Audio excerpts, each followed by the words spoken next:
The universe was never silent. In this first contact sci-fi story, explorers land on an alien world expecting life and find ancient ruins on an alien planet that match human architecture perfectly. Elevators, skyscrapers, server farms.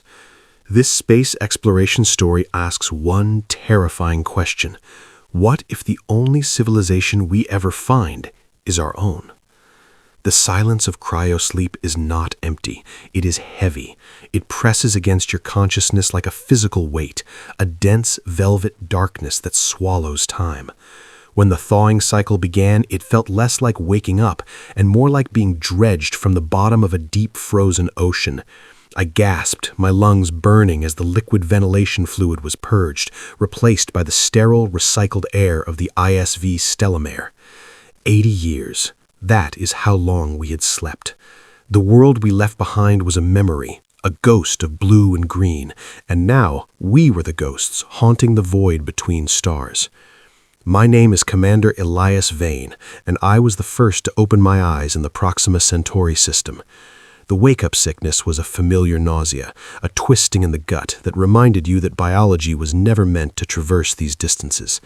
I pulled myself from the pod, the magnetic boots of my flight suit clicking against the deck plates. The ship was alive, humming with the low-frequency thrum of the fusion drive, a heartbeat of technology that had sustained us while we drifted through the cosmic dark.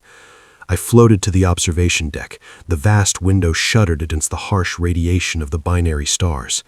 With a command, the blast shields retracted.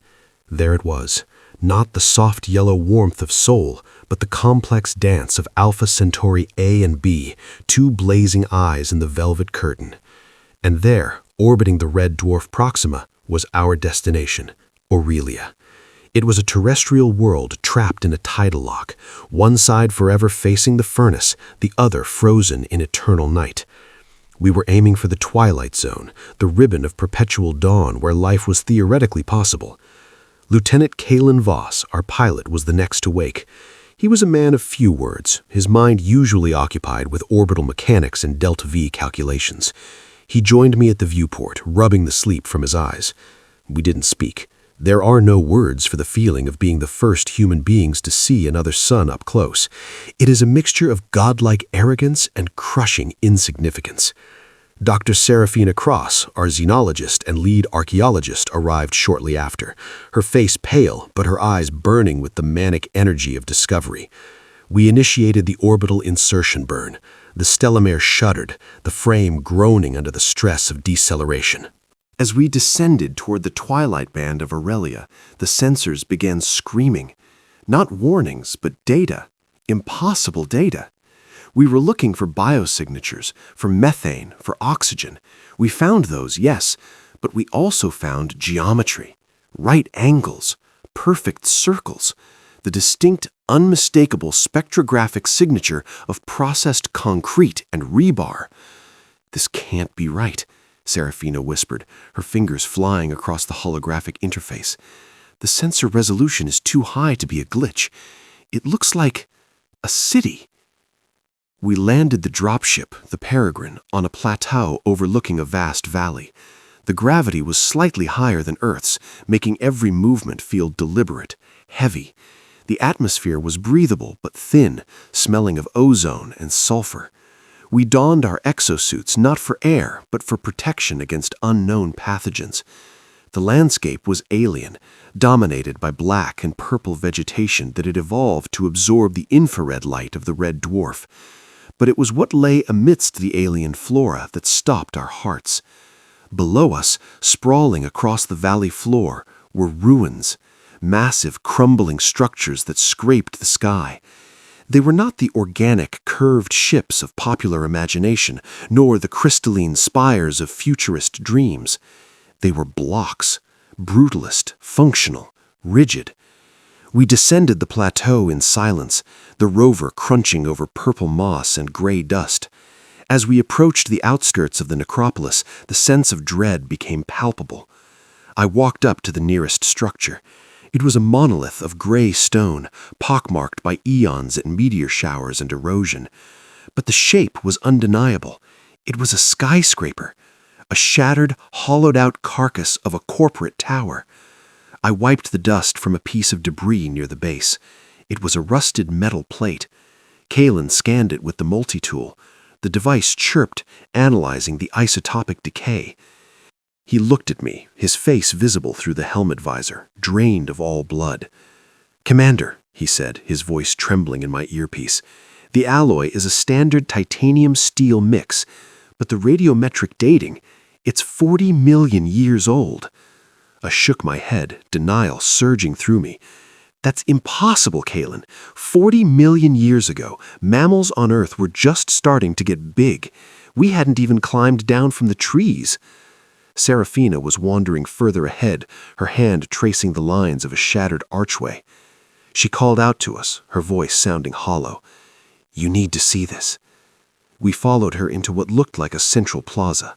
In the center of the square stood a statue. It was weathered, the features eroded by time and wind, but the anatomy was clear. 2 legs, 2 arms, an upright posture. It was human, or something so close to human that the difference was academic. It wasn't a primitive depiction. It was realistic, wearing clothes that looked eerily like a flight suit. "We aren't the first," Serafina whispered, looking up at the faceless stone figure. "We aren't even the explorers. We are the stragglers coming home." We set up base camp inside the lobby of one of the more intact structures. It felt like camping in a tomb. The architecture was hauntingly familiar. Stairwells, elevator shafts, remnants of what looked like HVAC ducts. It was as if someone had taken Chicago or Tokyo, aged it 40 million years, and dropped it on a planet 4 light years away. The cognitive dissonance was agonizing. If this was humanity, how? If they were spacefaring 40 million years ago, why did we start over on Earth with stone tools? The answer lay deep beneath the city. On the 3rd day, we found an entrance to a subterranean level that had been sealed, protected from the ravages of the surface. We cut through the blast doors with plasma torches, the molten metal dripping like blood onto the floor. The air inside was stale, dead, preserved for epochs. As we moved deeper, our lights cut through the gloom, revealing banks of machinery. It was a server farm, or a library. Serafina found an interface terminal. It didn't use keyboards or touchscreens, but a neural uplink port, similar to the experimental tech we had back on Earth, but far more advanced. She modified her suit's comms link to interface with the signal. It was a risk, a terrible risk, but we needed answers. She gasped as the connection stabilized, her eyes rolling back for a moment before snapping into focus. It's an archive," she stammered. "A message left for the remnants." She projected the data onto the wall. It wasn't text. It was a stream of images, concepts, raw emotions downloaded directly from the ancient database.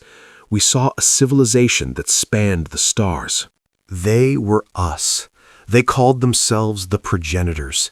They had mastered the atom, the gene, and the void. But they had an enemy. Not an alien race, but something distinct, a genetic degradation, a plague of their own making that caused sterility and madness. They knew their empire was dying. So they initiated the Exodus Protocol.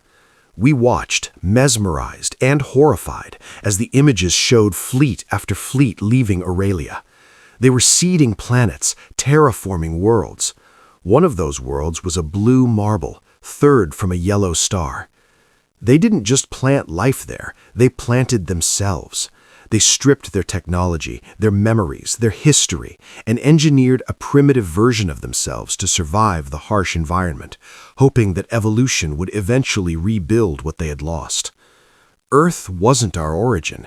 It was a lifeboat, and we were the reboot. The realization hit me with the force of a physical blow. The ruins around us weren't just buildings. They were the tombstones of our ancestors who stayed behind to die so we could have a chance to begin again. The sheer scale of the sacrifice was overwhelming. 40 million years of struggle, of wars, of inventing the wheel, then the steam engine, then the rocket, just to get back here, just to find out that we had been here before. I walked out of the complex, back into the twilight of Aurelia. The red sun hung low on the horizon, bathing the shattered city in a blood-colored glow. I looked up at the stars, searching for soul, for Earth. It seemed so small now, so fragile. We had spent our entire history wondering if we were alone in the universe. We shouted into the void, hoping for an answer. And the silence we feared wasn't because there was no one there. It was because the only ones listening were the ghosts of our own past. We are not explorers. We are orphans returning to a house that burned down long ago. And as I stood there, the wind howling through the skeletal remains of a civilization that died so we could live, I wondered if we were worthy of the inheritance. If you enjoyed this kind of deep, thoughtful science fiction, hit like. It tells me to keep going. And subscribe to join a growing community that loves big ideas, cosmic mysteries, and stories that linger long after the screen fades to black.